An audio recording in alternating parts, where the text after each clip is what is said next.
Hello, good evening students. देखो, ये कुछ डाउट है, एक एक करके करवाने की कोशिश करता हूँ। अंकित ने जो कि भेजा है मेरे पास, और सभी स्टूडेंट से मैं कहना चाहता हूँ, जिन बच्चों को कोई भी डाउट है फ़ोटो खींच के मेरे पास भेजो, मैं उनका सॉल्यूशन वीडियो बना के आपके पास सेंड करूँगा, ठीक है। तो एक क्वेश्चन है, मतलब रिफ्लेक्शन ऑफ लाइट से जो मिरर के ऊपर बेस्ड क्वेश्चन है। तो क्या लिख रखा है कि 4.5 सेंटीमीटर साइज की कोई सुई है और वो 15 सेंटीमीटर फोकस दूरी के उत्तल दर्पण से 12 सेंटीमीटर दूरी पर रखी है। तो आपको पहली बात ये पता होना चाहिए, बेसिक आपको पता ही है, ठीक है। तो क्वेश्चन देखते रहना आप, ठीक है। तो मैं क्या कह रहा हूँ, उत्तल लेंस है, सॉरी उत्तल दर्पण है। उत्तल दर्पण कैसे होता है, ये इस साइड इसकी क्या कर देते हैं, इस साइड पॉलिश कर देते हैं, तो फिर क्या होता है, ये उत्तल दर्पण बन जाता है। अब इससे कितने सेंटीमीटर, ये फोकस दूरी इधर आती है इसकी, ठीक है, फोकस बिंदु पता है इतना तो आपको भाई, ठीक है। न्यूमेरिकल करवा रहा हूँ मैं डायरेक्ट, ठीक है। और बेसिक को किसी की वीडियो चाहिए कोई टॉपिक रिलेटेड तो मेरे को कमेंट करें, ठीक है। तो देखो उसके बाद में क्या करते हैं, यहाँ से कितने मतलब 4.5 सेंटीमीटर साइज़ की कोई सुई है, वो कितने सेंटीमीटर की है, 4.5 सेंटीमीटर, ठीक है। और सुई 15 सेंटीमीटर फोकस दूरी, मतलब एफ़ की वैल्यू दे रखी है, वो दे रखी है 15 सेंटीमीटर, ठीक है। और एक बात याद रखना, जो उत्तल बोल रहा है ना, उत्तल दर्पण, तो उत्तल दर्पण के लिए क्या लिखना है इसको, प्लस का, और अगर अवतल होता तो क्या लिखता है, माइनस का, ठीक है। आगे देखो, और कह रहा है 12 सेंटीमीटर दूरी पर रखी है।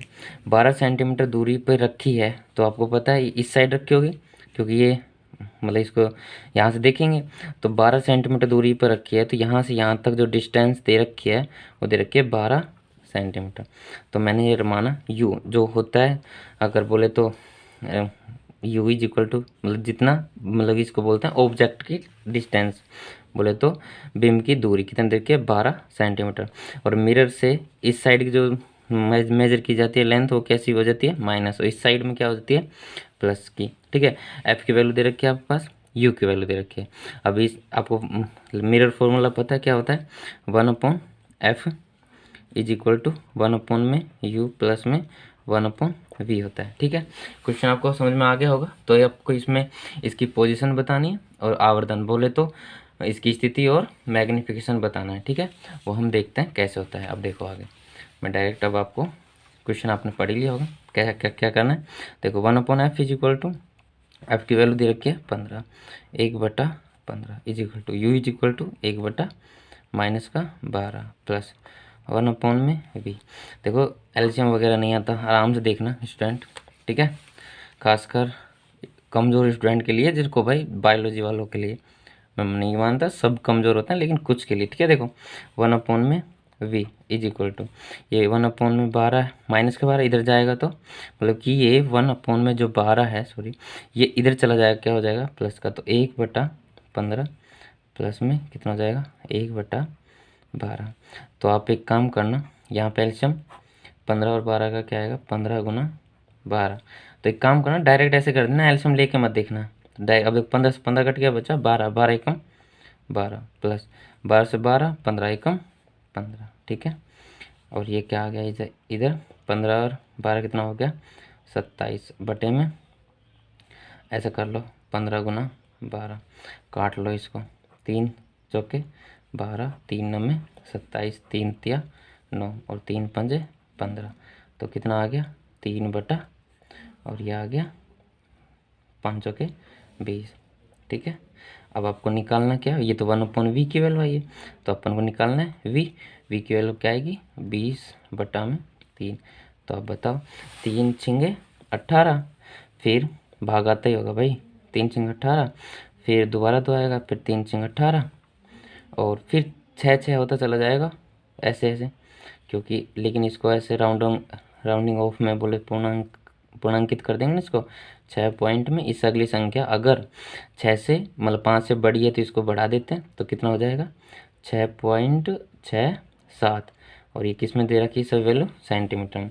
आपको मैं बता दूं, अगर v की वैल्यू, सुनना ध्यान से, अगर v की वैल्यू पॉजिटिव आई तो मिरर के इस साइड इमेज बनेगी, ठीक है, इस साइड बनेगी। अगर नेगेटिव आती तो इस साइड। तो आप कह सकते हो जो इमेज बन रही है प्लस की आई है ना, इससे कह सकते हो जो प्रतिबिंब आएगा, प्रतिबिंब बोले तो इमेज क्या दर्पण से पीछे बनेगा, ठीक है भाई, दर्पण से पीछे बनेगा, ठीक है। आगे देखो, उसके बाद में अपन को क्या करना है, फिर आपको उसको इसमें निकालना है आपको राउंडिंग ऑफ, बोले तो आपको निकालना है आवर्धन, आवर्धन बोले तो magnification. M is equal to क्या होता है, मतलब इमेज आई अपॉन में ऑब्जेक्ट की डिस्टेंस। तो आई कितना दे रखा है, क्वेश्चन में दे रखा है ना, कितना दे रखा है 4 पॉइंट, ये एम, एक मिनट रुकना, देखो इसमें क्या करना है आपको, हाँ ये देखो क्या होता है माइनस बी अपॉन में यू होता है। तो आपको पता है एम इज इक्वल टू कैसे, सॉरी आगे देखो, इसको ऐसे देखेंगे, हाँ M is equal to minus V की वैल्यू कितनी है 6.67 अपॉन में, और इसकी वैल्यू कितनी दे रखी है यू की, यू अपन को दे रखा था, दिख रहा है ना, माइनस का 12, ठीक है भाई, माइनस का 12। तो माइनस से माइनस कट गया, और 12 पंजे 60 पॉइंट लगेगा 0.5, ठीक है, आगे भी आएगा 0.5 कुछ, लेकिन आप इतना ही कर लेना। आपको बस ये देखना है, यहाँ पे दो चीज़ें देखनी है, मैं यहाँ पे बताता हूँ, ध्यान समझना, ठीक है भाई। देखो m की वैल्यू अगर पॉजिटिव आए, ठीक है, बाकी क्वेश्चनों में आपको आसानी होगी, फिर भी कोई दिक्कत है तो पूछ लेना, पॉजिटिव और नेगेटिव दो बात आएगी। अगर यहाँ पे देखो, यहाँ पे माइनस का आ जाता ना, माइनस का 0.5 तो क्या होता है, और प्लस का आता तो क्या होता है, तो प्लस का हुआ तो मैंने बोला क्या बनेगा, आभासी और सीधा, बोले तो इंग्लिश में वर्चुअल एंड इरेक्ट, ठीक है। और अगर माइनस की बात करें तो वास्तविक और उल्टा, ठीक है, वास्तविक और उल्टा, ठीक है। हाँ तो आगे देखो, तो और उसके बाद में एक बात और है, अगर इसका हम ये देखना है बस आपको, मतलब कि मैग्नीट्यूड में देखना है, बोले तो परिमाण में, अगर ये एक m इज इक्वल टू 1 आ जाए, मतलब इनका रेशियो निकाल दो 1 आ जाए, तो क्या होगा कि h dash is equal to h, बोले तो इमेज की हाइट और ऑब्जेक्ट की हाइट दोनों क्या होगी सेम। मतलब अगर आप पूछे कि भाई मतलब कि ऑब्जेक्ट की साइज कितना होगा और इमेज का साइज कितना, तो वो तो क्या आएगा सेम, अगर ये इनका रेशियो निकाले तो 1 आ जाए तो। लेकिन अगर इनका, अब ओनली फॉर वैल्यू देखनी है, माइनस प्लस से कोई नहीं है, मतलब ओनली फॉर मैंने मोड का मतलब ये होता है, अगर ये कितने से ज़्यादा जाए, 1 से ज़्यादा जाए, तो क्या होगा ना, एच डैश बड़ा होगा किससे, एच से, ग्रेटर देन, मतलब कि जो ऑब्जेक्ट मतलब इमेज बनेगी वो क्या होगी, बड़ी होगी। और अगर एम लेस देन 1 आ जाए तो क्या करना है, एच डैश छोटा होगा किससे, ऐसे, मतलब कि ऑब्जेक्ट की जो हाइट होगी वो ज़्यादा होगी किससे, इमेज से। तो इस बात से देखो यहाँ पे क्या लिख सकते हो आप, ये क्या आ रहा है 0.5, पहली बात तो पॉजिटिव आ रहा है, ठीक है, इन चीज़ों को याद रखना, हर एक न्यूमेरिकल में काम आएगा, ठीक है। पॉजिटिव आ रहा है तो मतलब इसका मतलब कैसा होगा, आभासी और सीधा। देखो 3 बात बतानी है इसमें, एक तो क्या होगा कि प्रतिबिंब दर्पण के पीछे होगा, पहली बात, और कैसा बनेगा आभासी और सीधा, क्योंकि पॉजिटिव। अगर ये नेगेटिव आता तो वास्तविक और उल्टा। और उसके बाद देखो अगर 1 आ जाता है इनका रेशियो तो क्या आता, दोनों सेम साइज का बनेगा।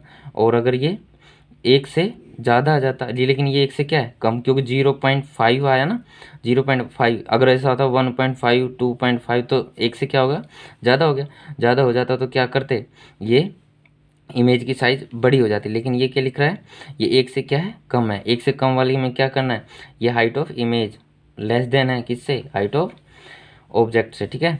तो आपको क्या करना है, यहाँ पे ये अगर कितना आ रहा है 1 से कम आ रहा है तो क्या कहना है, ये जो प्रतिबिंब बन रहा है वो कैसे बन रहा है, छोटा बन रहा है प्लस आभासी और सीधा बन रहा है, और प्रतिबिंब दर्पण के क्या बन रहा है, पीछे बन रहा है।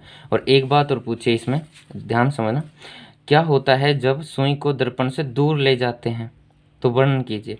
आपको पता है ना कि अगर मतलब इनफाइनाइट पे होगा तो कहाँ बनता है, फोकस पे। तो नॉर्मल सी बात, अगर जितना दूर जाएगा उतना ही देखो, अभी मैं बोल रहा हूँ जितना दूर जाता है, तो ये इमेज पहली बात तो इधर बन रही थी, इधर बनेगी ना, तो याद रखना जैसे जितना ये दूर जाएगा उतना क्या होगा, छोटा बनता जाता है यहाँ से ऐसे ऐसे, छोटा छोटा छोटा, और कहाँ पे बन जाएगा, फोकस पे बन जाएगा, तो क्या होता चला जाता है यहाँ पे, फोकस पे आता चला जाता है। ठीक है, तो इसमें लिख रहा है दूर ले जाते हैं तो क्या होगा, वर्णन कीजिए। तो ऐसा बोलना है, इसको दूर लेके जाते हैं तो किसकी तरफ सरक जाता है, ये फोकस बिंदु की तरफ जाता है, और साइज क्या होता जाता है, कम होता जाता है। ठीक है भाई, ये आपको इसमें क्लियर करना है। ठीक है, फिर भी कोई दिक्कत आए तो पूछना। एक क्वेश्चन में मैंने बहुत कुछ बताने की कोशिश की है। ठीक है, दूसरा क्वेश्चन देखते हैं नेक्स्ट वीडियो में। Thank you.